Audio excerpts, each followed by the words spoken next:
Welcome to study with Dhruvika. নমস্কার। আজকে আমরা ক্লাস 4 এবং 5 এই ক্লাসের স্টুডেন্টদের জন্য অর্থাৎ চতুর্থ ও পঞ্চম শ্রেণীর ছাত্রছাত্রীদের জন্য একটি ইংরেজি প্যারাগ্রাফ বা রচনা আলোচনা করব। সেটি হচ্ছে দ্য ডগ অর্থাৎ কুকুর। চলুন শুরু করা যাক। The dog.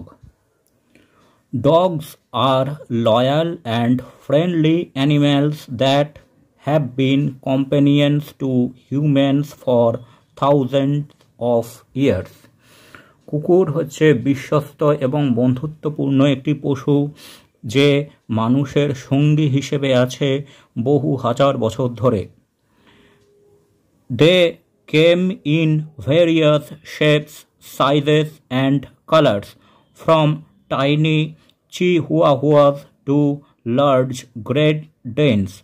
বিভিন্ন আকারের এবং রঙের কুকুর আমরা দেখে থাকি, যেমন একদম ছোট আকারের চিহুয়াহুয়া থেকে শুরু করে বিশালাকার গ্রেট ডেন্স কুকুরগুলি। Dogs are known for their playful nature and love for outdoor activities like fetching balls and running in the park. কুকুর হচ্ছে পরিচিত তার খেলাধুলা স্বভাবের জন্য এবং যাদের সাথে আমরা পার্কে দৌড়াদৌড়ি বা বল ছোড়াছুড়ি খেলা খেলতে পারি। They communicate through barking, wagging their tails and body movements. কুকুরেরা সাধারণত ভাব আদান প্রদান করে বিভিন্ন সংকেতের মাধ্যমে, যেমন তাদের ঘেউ ঘেউ করে ডাকা বা অনবরত লেজ নাড়ানো এবং শরীরের বিভিন্ন অঙ্গভঙ্গির মাধ্যমে।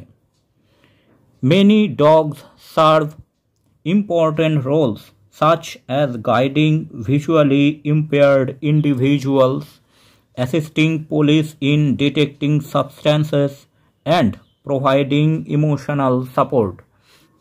বিভিন্ন কুকুর বিভিন্ন রকম গুরুত্বপূর্ণ কাজে ব্যবহার করা হয়ে থাকে, যেমন অন্ধ বা প্রতিবন্ধী মানুষদেরকে সাহায্য করার জন্য, পুলিশদেরকে বিভিন্ন গুরুত্বপূর্ণ প্রমাণ শনাক্তকরণের জন্য এবং মানুষের একজন সঙ্গী বা সাথীর অভাব পূরণ করার জন্য। Their keen senses, especially their strong sense of smell and hearing, make them excellent helpers. তাদের সজাগ ইন্দ্রিয় যেমন অনবদ্য ঘ্রাণ শক্তি ও শ্রবণ শক্তি তাদেরকে মানুষের খুবই ভালো একজন সাহায্যকারী প্রাণী হিসেবে গড়ে তুলেছে। Dogs are often called man's best friend because of their unwavering loyalty and the joy they bring to people's lives. কুকুরদেরকে মানুষের সবথেকে ভালো বন্ধু বলা হয় কারণ তাদের বিশ্বাসযোগ্যতা এবং মানুষের জীবনে অনেক আনন্দ নিয়ে আসার জন্য। Thanks for watching this video.